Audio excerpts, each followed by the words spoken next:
प्यारे भक्तों, आज माघ पूर्णिमा के दिन भगवान विष्णु जी की पूजा आराधना की जाती है और भगवान विष्णु जी के मंत्रों का जाप और श्रवण करना चाहिए, जिससे धन धान्य सुख समृद्धि आयु पद प्रतिष्ठा यश और बल में अप्रत्याशित वृद्धि होती है, मनचाहा वर प्राप्त होता है, शादी विवाह में आ रही रुकावटें दूर होती है, कर्ज से मुक्ति मिलती है, रोगों से मुक्ति मिलती है, सभी भक्तों का जीवन सुख में रहता है। प्यारे भक्तों, आज हम आपको जगत पालनहार भगवान विष्णु जी का जो मंत्र सुनाने वाले हैं, वह मंत्र आपके दुख दूर करके आपकी सभी मनोकामनाओं को पूर्ण करने वाला है, क्योंकि भगवान तो सिर्फ भाव के भूखे होते हैं। भगवान को दुर्योधन के मिष्ठान पसंद नहीं आए, उन्हें पसंद आए विदुर के घर के केले के छिलके। ऐसे भगवान विष्णु जी को प्रसन्न करना बहुत ही सरल है, बस भक्त का भगवान विष्णु जी के प्रति सच्चा भाव होना चाहिए, बाकी आपका उन्हें कुछ नहीं चाहिए। प्रिय भक्तों, ऐसी मान्यता है कि अगर गुरुवार के दिन भगवान विष्णु जी की पूजा व मंत्रों का जाप या श्रवण किया जाए तो 1000 गुना अधिक लाभ प्राप्त होता है। प्यारे भक्तों, आइए भगवान विष्णु जी के इस चमत्कारी मंत्र को सच्चे मन से कम 108 बार सुन लेते हैं।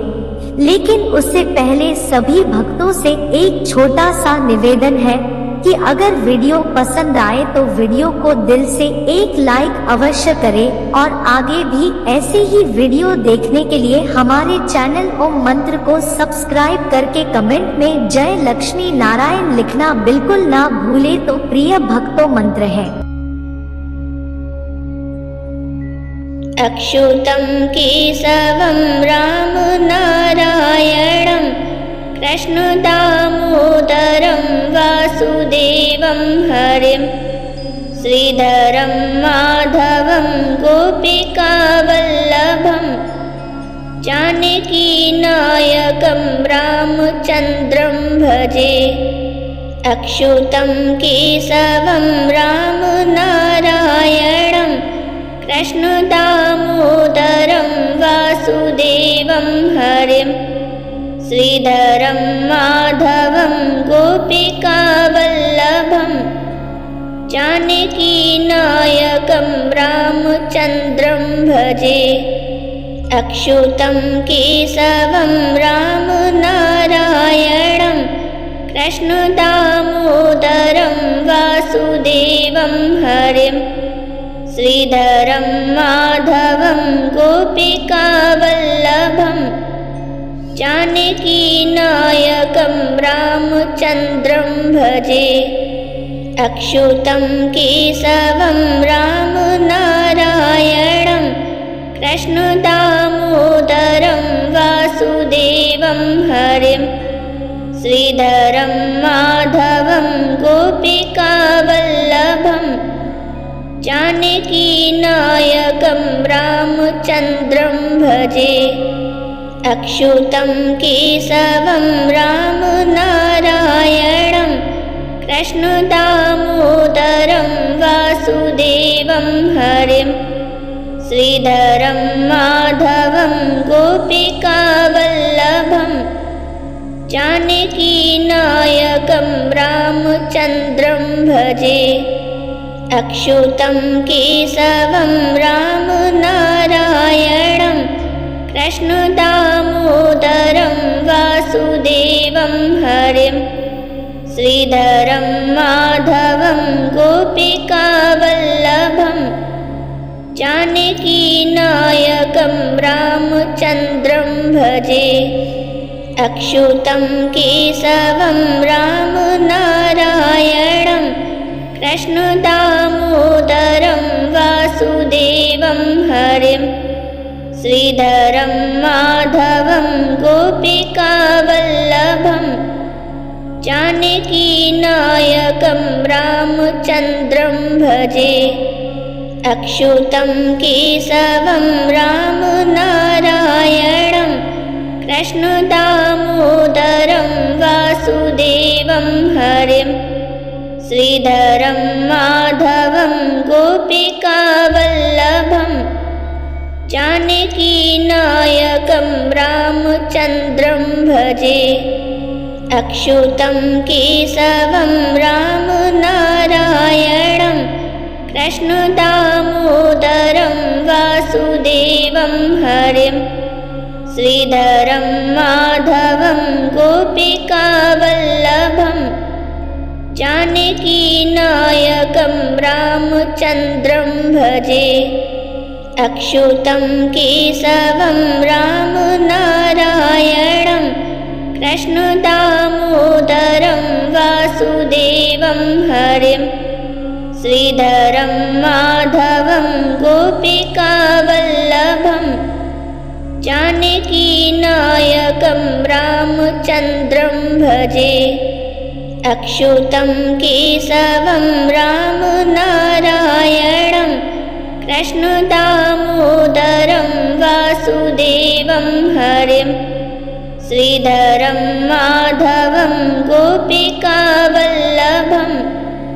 जानकीनायकं रामचन्द्रं भजे। अच्युतं केशवं रामनारायणं कृष्णदामोदरं वासुदेवं हरिं श्रीधरं माधवं गोपिकावल्लभं जानकीनायकं रामचन्द्रं भजे। अच्युतं केशवं रामनारायणं कृष्णदामोदरं वासुदेवं हरिं श्रीधरं माधवं गोपिकावल्लभं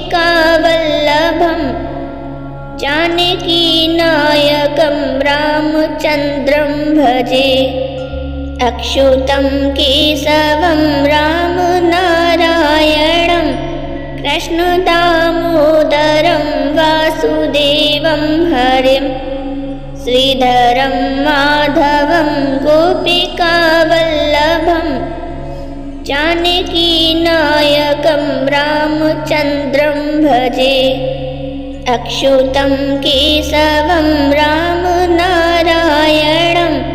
कृष्णदामोदरं वासुदेवं हरिं श्रीधरं माधवं गोपिकावल्लभं जानकीनायकं रामचन्द्रं भजे। अच्युतं केशवं रामनारायणं कृष्णदामोदरं वासुदेवं हरिं श्रीधरं माधवं गोपिकावल्लभं जानकीनायकं रामचन्द्रं भजे। अच्युतं केशवं रामनारायणं कृष्णदामोदरं वासुदेवं हरिं श्रीधरं माधवं गोपिकावल्लभं जानकीनायकं रामचन्द्रं भजे। अच्युतं केशवं रामनारायणं कृष्णदामोदरं वासुदेवं हरिं श्रीधरं माधवं गोपिकावल्लभं जानकीनायकं रामचन्द्रं भजे। अच्युतं केशवं रामनारायणं कृष्णदामोदरं वासुदेवं हरिं श्रीधरं माधवं गोपिकावल्लभं जानकीनायकं रामचन्द्रं भजे। अच्युतं केशवं रामनारायणं कृष्णदामोदरं वासुदेवं हरिं श्रीधरं माधवं गोपिकावल्लभं जानकीनायकं रामचन्द्रं भजे। अच्युतं केशवं रामनारायणं कृष्णदामोदरं वासुदेवं हरिं श्रीधरं माधवं गोपिका जानकीनायकं रामचन्द्रं भजे अच्युतं केशवं रामनारायणं कृष्णदामोदरं वासुदेवं हरिं श्रीधरं माधवं गोपिकावल्लभं जानकीनायकं रामचन्द्रं भजे अच्युतं केशवं रामनारायणं कृष्णदामोदरं वासुदेवं हरिं श्रीधरं माधवं गोपिकावल्लभं जानकीनायकं रामचन्द्रं भजे अच्युतं केशवं रामनारायणं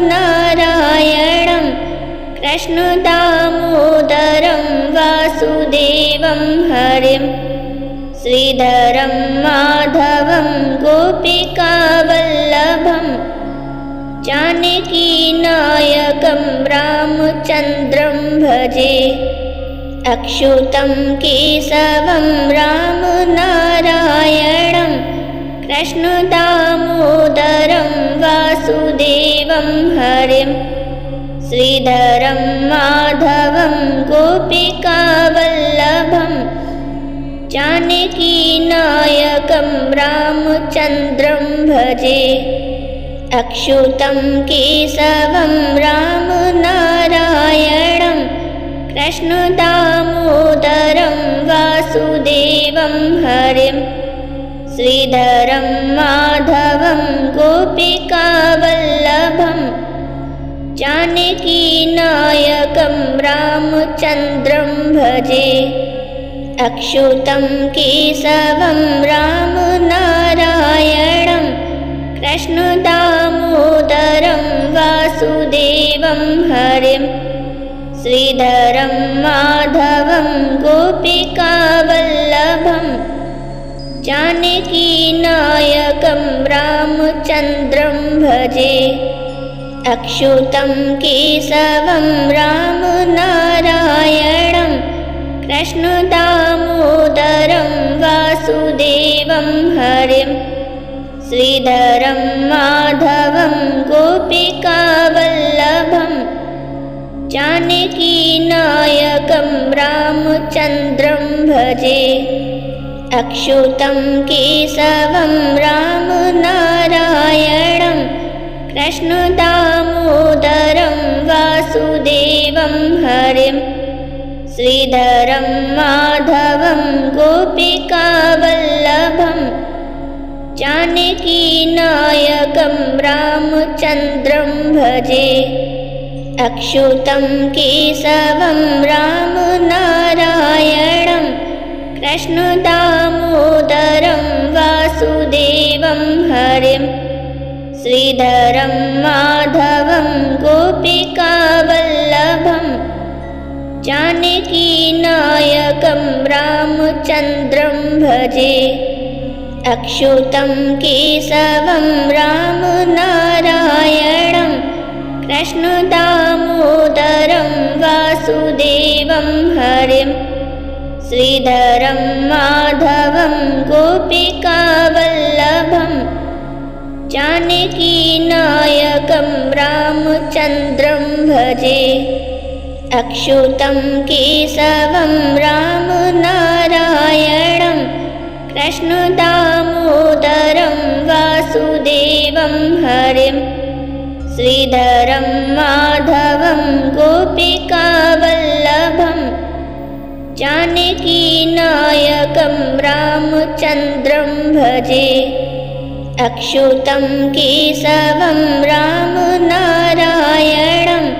कृष्णदामोदरं वासुदेवं हरिं श्रीधरं माधवं गोपिकावल्लभं जानकीनायकं रामचन्द्रं भजे अच्युतं केशवं रामनारायणं कृष्णदामोदरं वासुदेवं हरिं श्रीधरं माधवं गोपिका जानकीनायकं रामचन्द्रं भजे। अच्युतं केशवं रामनारायणं कृष्णदामोदरं वासुदेवं हरिं श्रीधरं माधवं गोपिकावल्लभं जानकीनायकं रामचन्द्रं भजे। अच्युतं केशवं रामनारायणं कृष्णदामोदरं वासुदेवं हरिं श्रीधरं माधवं गोपिकावल्लभं जानकीनायकं रामचन्द्रं भजे। अच्युतं केशवं रामनारायणं कृष्णदामोदरं वासुदेवं हरिं श्रीधरं माधवं गोपिकावल्लभं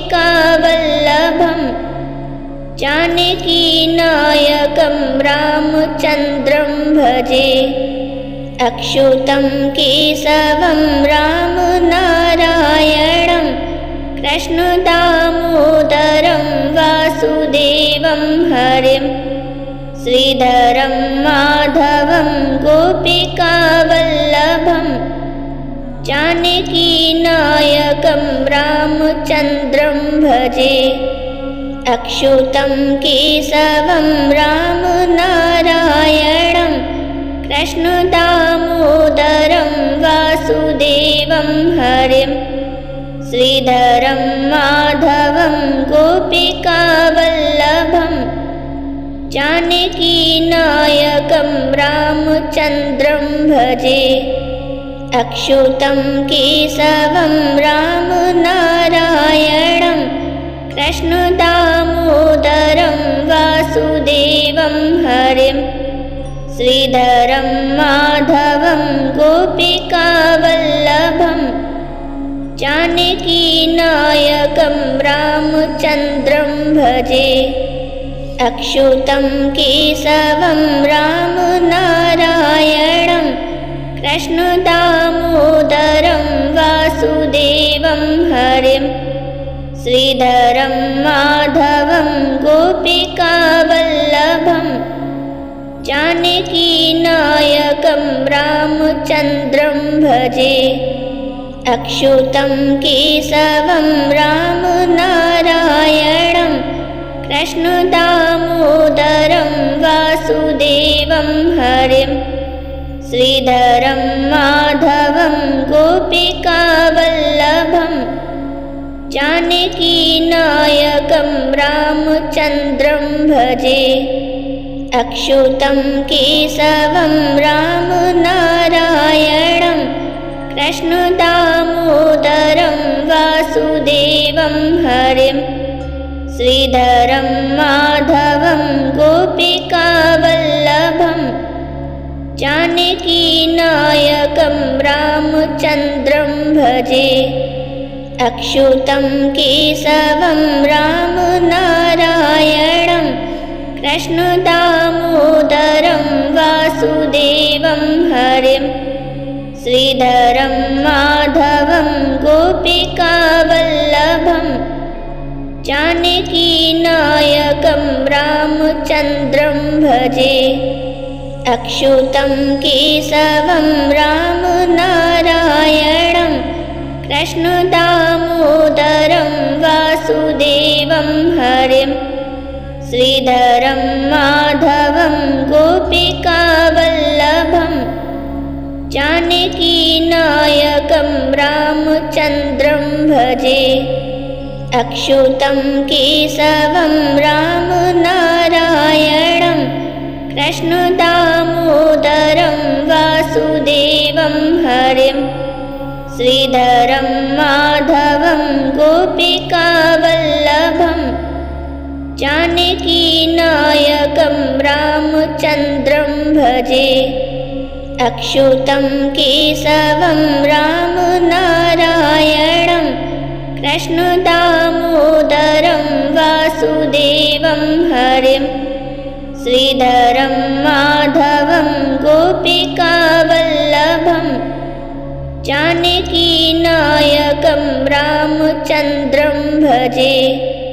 अच्युतं केशवं रामनारायणं कृष्णदामोदरं वासुदेवं हरिं श्रीधरं माधवं गोपिकावल्लभं जानकीनायकं रामचन्द्रं भजे। अच्युतं केशवं रामनारायणं कृष्णदामोदरं वासुदेवं हरिं श्रीधरं माधवं गोपिकावल्लभं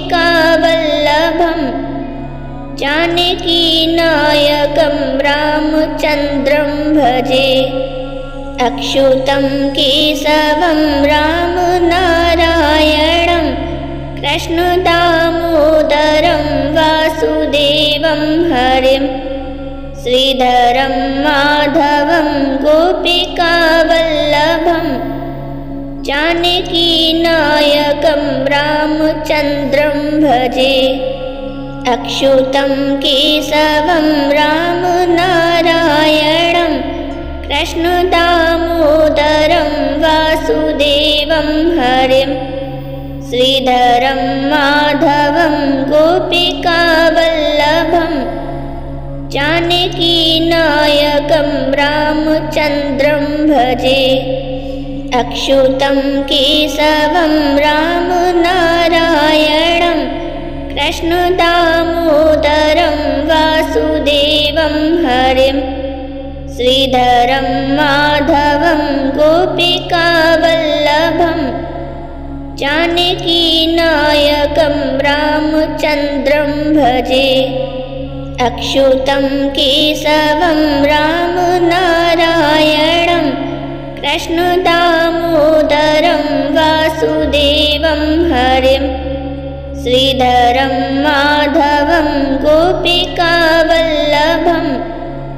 जानकीनायकं रामचन्द्रं भजे।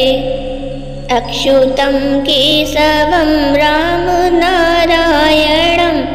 कृष्णदामोदरं वासुदेवं हरिं श्रीधरं माधवं गोपिकावल्लभं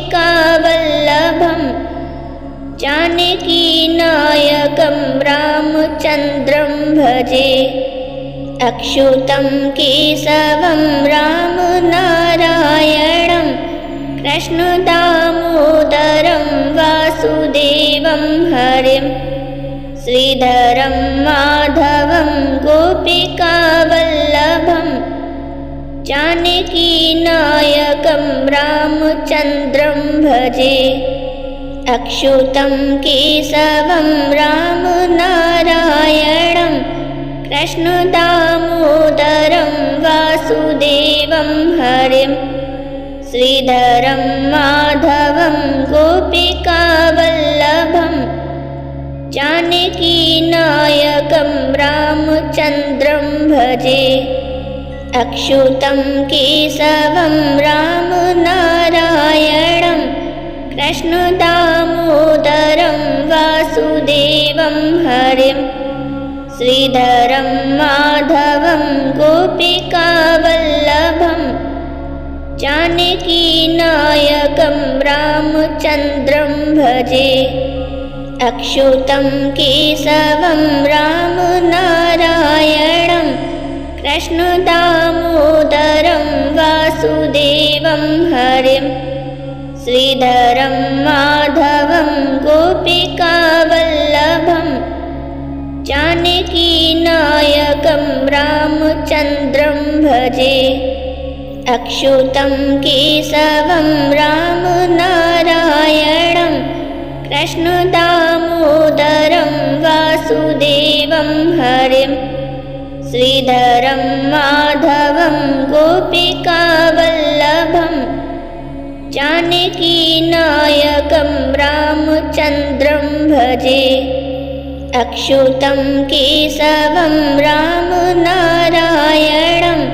कृष्णदामोदरं वासुदेवं हरिं श्रीधरं माधवं गोपिकावल्लभं जानकीनायकं रामचन्द्रं भजे। अच्युतं केशवं रामनारायणं कृष्णदामोदरं वासुदेवं हरिं। श्रीधरं माधवं गोपिकावल्लभं जानकीनायकं रामचन्द्रं भजे। अच्युतं केशवं रामनारायणं कृष्णदामोदरं वासुदेवं हरिं। श्रीधरं माधवं गोपिकावल्लभं जानकीनायकं रामचन्द्रं भजे। अच्युतं केशवं रामनारायणं कृष्णदामोदरं वासुदेवं हरिं। श्रीधरं माधवं गोपिकावल्लभं जानकीनायकं रामचन्द्रं भजे। अच्युतं केशवं रामनारायणं कृष्णदामोदरं वासुदेवं हरिं। श्रीधरं माधवं गोपिकावल्लभं जानकीनायकं रामचन्द्रं भजे। अच्युतं केशवं रामनारायणं कृष्णदामोदरं वासुदेवं हरिं। श्रीधरं माधवं गोपिकावल्लभं जानकीनायकं रामचन्द्रं भजे। अच्युतं केशवं रामनारायणं कृष्णदामोदरं वासुदेवं हरिं। श्रीधरं माधवं गोपिकावल्लभं जानकीनायकं रामचन्द्रं भजे। अच्युतं केशवं रामनारायणं कृष्णदामोदरं वासुदेवं हरिं। श्रीधरं माधवं गोपिकावल्लभं जानकीनायकं रामचन्द्रं भजे। अच्युतं केशवं रामनारायणं कृष्णदामोदरं वासुदेवं हरिं। श्रीधरं माधवं गोपिकावल्लभं जानकीनायकं रामचन्द्रं भजे। अच्युतं केशवं रामनारायणं कृष्णदामोदरं वासुदेवं हरिं। श्रीधरं माधवं गोपिकावल्लभं जानकीनायकं रामचन्द्रं भजे। अच्युतं केशवं रामनारायणं कृष्णदामोदरं वासुदेवं हरिं। श्रीधरं माधवं गोपिकावल्लभं जानकीनायकं रामचन्द्रं भजे। अच्युतं केशवं रामनारायणं कृष्णदामोदरं वासुदेवं हरिं। श्रीधरं माधवं गोपिकावल्लभं जानकीनायकं रामचन्द्रं भजे। अच्युतं केशवं रामनारायणं कृष्णदामोदरं वासुदेवं हरिं। श्रीधरं माधवं गोपिकावल्लभं जानकीनायकं रामचन्द्रं भजे। अच्युतं केशवं रामनारायणं कृष्णदामोदरं वासुदेवं हरिं श्रीधरं माधवं गोपिकावल्लभं जानकीनायकं रामचन्द्रं भजे अच्युतं केशवं रामनारायणं कृष्णदामोदरं वासुदेवं हरिं श्रीधरं माधवं गोपिकावल्लभं जानकीनायकं रामचन्द्रं भजे अच्युतं केशवं रामनारायणं कृष्णदामोदरं वासुदेवं हरिं श्रीधरं माधवं गोपिकावल्लभं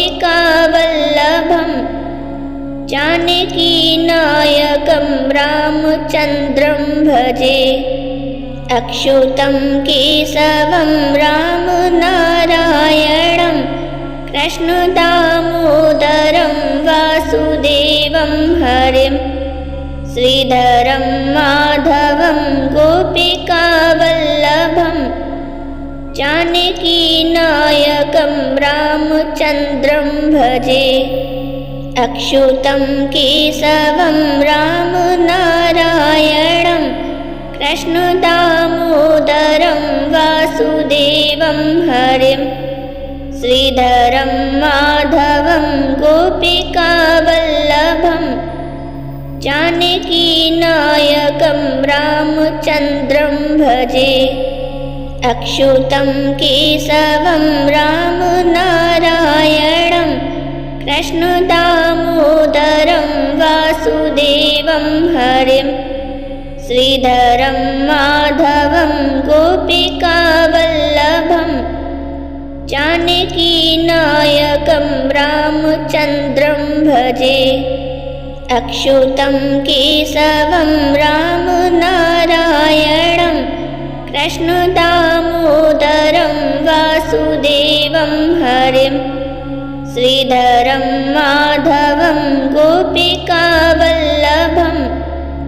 जानकीनायकं रामचन्द्रं भजे अच्युतं केशवं रामनारायणं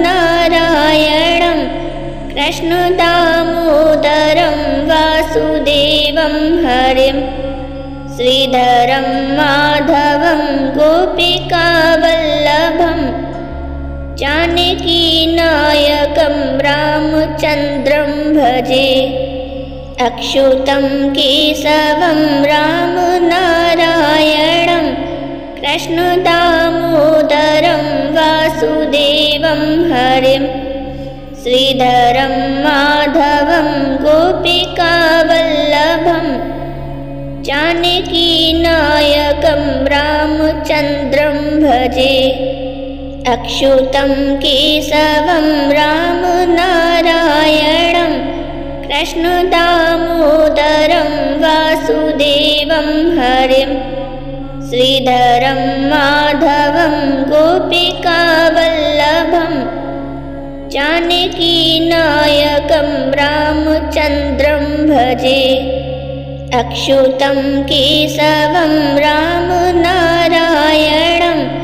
कृष्णदामोदरं वासुदेवं हरिं श्रीधरं माधवं गोपिकावल्लभं जानकीनायकं रामचन्द्रं भजे अच्युतं केशवं रामनारायणं कृष्णदामोदरं वासुदेवं हरिं श्रीधरं माधवं गोपिकावल्लभं जानकीनायकं रामचन्द्रं भजे अच्युतं केशवं रामनारायणं कृष्णदामोदरं वासुदेवं हरिं श्रीधरं माधवं गोपिकावल्लभं जानकीनायकं रामचन्द्रं भजे अच्युतं केशवं रामनारायणं कृष्णदामोदरं वासुदेवं हरिं श्रीधरं माधवं गोपिकावल्लभं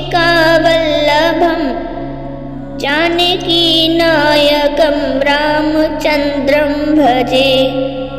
अच्युतं केशवं रामनारायणं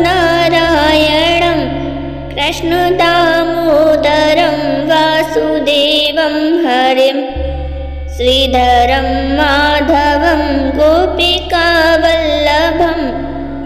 जानकीनायकं रामचन्द्रं भजे। अच्युतं केशवं रामनारायणं कृष्णदामोदरं वासुदेवं हरिं श्रीधरं माधवं गोपिकावल्लभं जानकीनायकं रामचन्द्रं भजे। अच्युतं केशवं रामनारायणं कृष्णदामोदरं वासुदेवं हरिं श्रीधरं माधवं गोपिकावल्लभं जानकीनायकं रामचन्द्रं भजे। अच्युतं केशवं रामनारायणं कृष्णदामोदरं वासुदेवं हरिं श्रीधरं माधवं गोपिकावल्लभं जानकीनायकं रामचन्द्रं भजे। अच्युतं केशवं रामनारायणं कृष्णदामोदरं वासुदेवं हरिं श्रीधरं माधवं गोपिकावल्लभं जानकीनायकं रामचन्द्रं भजे। अच्युतं केशवं रामनारायणं कृष्णदामोदरं वासुदेवं हरिं श्रीधरं माधवं गोपिकावल्लभं जानकीनायकं रामचन्द्रं भजे। अच्युतं केशवं रामनारायणं कृष्णदामोदरं वासुदेवं हरिं श्रीधरं माधवं गोपिकावल्लभं जानकीनायकं रामचन्द्रं भजे। अच्युतं केशवं रामनारायणं कृष्णदामोदरं वासुदेवं हरिं श्रीधरं माधवं गोपिकावल्लभं जानकीनायकं रामचन्द्रं भजे। अच्युतं केशवं रामनारायणं कृष्णदामोदरं वासुदेवं हरिं श्रीधरं माधवं गोपिकावल्लभं जानकीनायकं रामचन्द्रं भजे। अच्युतं केशवं रामनारायणं कृष्णदामोदरं वासुदेवं हरिं श्रीधरं माधवं गोपिकावल्लभं जानकीनायकं रामचन्द्रं भजे।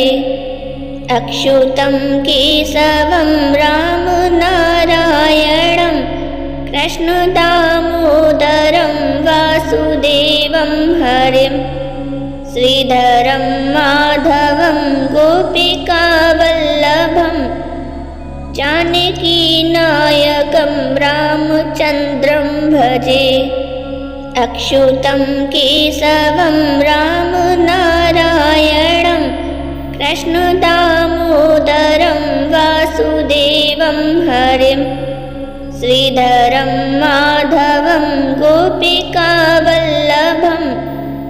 जानकीनायकं रामचन्द्रं भजे अच्युतं केशवं रामनारायणं कृष्णदामोदरं वासुदेवं हरिं श्रीधरं माधवं गोपिकावल्लभं जानकीनायकं रामचन्द्रं भजे अच्युतं केशवं रामनारायणं कृष्णदामोदरं वासुदेवं हरिं श्रीधरं माधवं गोपिकावल्लभं